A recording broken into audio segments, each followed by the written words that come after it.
शुक्र है मैंने जो वादा किया था खाड़ी और रसीली का पूरा किया और महानंदा का ये पुल बनाकर उम्मीदों से भी गुजारा किया। तो कुछ लोग कह रहे हैं कि ये बहुत पहले से ही इसका प्रोसेसिंग था। हाँ, कुछ लोग हैं अपनी माँ के पेट में 36 महीना पर जिनकी पैदाइश हुई है ना, तो उनके सामने में होता है 36 साल पहले काम हुआ, तो 36 महीना में अपने माँ के पेट में जो रह के पैदा हुआ है ना, उसी के पास होगा।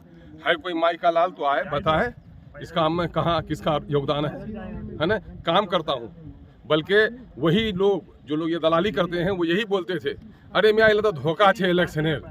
हमने पार्लियामेंट्री इलेक्शन से पहले से शिलान्यास किया था ना, कहीं नहीं बोला था वो बाप का बेटा कि नहीं ये पुल हम सैंक्शन करा के रखे हैं। उसको क्या बोल रहा था, अरे धोखा टाटी सीटा की पुल बनवे थोड़े इलेक्शन लुआ करो। और आज जब पुल बन रहा है तो करा के हमने कराया था। चित भी तेरी पट भी तेरी, ये दलाली अख्तर ईमान के सामने में नहीं चलेगी।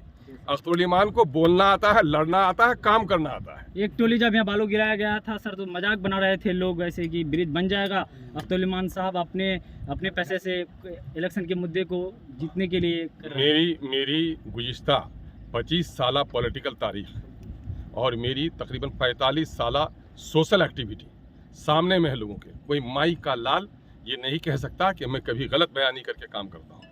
सर खाड़ी पुल में कुछ कहना चाहेंगे? वहाँ जो लोग गंदी राजनीति करते हैं, काम मैं खाड़ी पुल में कुछ लोग हैं पैसा वसा वसूल कर रहे हैं, मैंने कहा भैया इस साल वसूल कर दो, थोड़ा मदद कर दो, इसकी वजह से हमने नज़र नहीं किया। लेकिन मुझे अभी खबर मिली है कि कुछ लोग वहाँ पर खामखा परेशान कर रहे हैं। अब तो हम अमोर बैसा की जनता से कहेंगे, हम उन लोगों की शिकायत किससे करने के लिए जाएंगे? अमोर बैसा की जनता जो इस इलाके की तकदीर बदलेगा वो पुल, और उस पुल में खुशी होनी चाहिए। कल तक नहीं बना था तो वही लोग कह रहे थे कि हम ज़मीन देने के लिए तैयार हैं, पुल बनाइए। और आज जब पुल बन रहा है तो ज़मीन के नाम पर हम तो गए थे उस दिन, अफरोज जिला परिषद साहब थे, ज़मीन तो उन्हीं की ज़्यादा है ना, वो तो पूरा तौर पर उस दिन समर्थन किए हैं।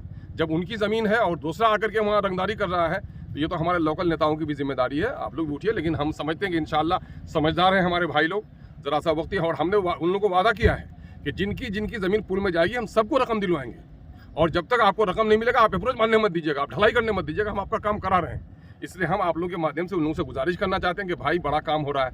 इस पुल के न बनने की वजह से कितने बच्चे माँ के पेटों में मर गए, कितने बीमार डॉक्टरों के यहाँ नहीं पहुँच पाए हैं, कितने बच्चों की तालीम मुतासिर हुई, किसानों की कितनी बदहाली हुई। मेरे भाई अगर ये पुल बन जाएगा तो सिर्फ आमद रफ्त का नहीं, बल्कि वो जिनकी ज़मीन उसमें है उनके मरे हुए मुर्दों को भी सवाब मिलेगा इसका। इसलिए काम करने दो भाई, ये काम करना है भाई। अरे भाई मैंने कल कह दिया था ये बात, मैंने तुम लोग सुनते हो जी, शरीफ लोग ये बात नहीं सुनते हो। लगाओ तो जी मैनेजर को जी।